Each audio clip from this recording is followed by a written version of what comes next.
Welcome to Pindar Poetry. We hope you learned something new. You start by preparing the iPhone so action mode works reliably. Open the camera app and switch to video. Once done, reveal controls with the chevron or arrow and enable the action mode icon.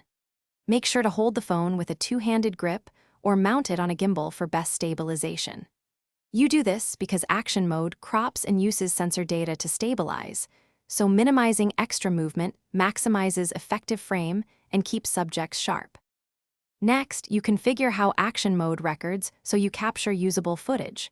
First, pick resolution and frame rate, 4K/60 for the smoothest result, or 1080/60 if you need smaller files. Then decide composition aids. Turn on the grid to align horizons and use exposure lock to prevent flicker when lighting changes. Once set, tap to focus on your subject and lock it. This ensures action mode focuses its stabilization and processing on the area that matters most. Now record the action deliberately. Press the red button and move with the subject while avoiding sudden jerks, because action mode smooths motion but can't fix extreme shakes.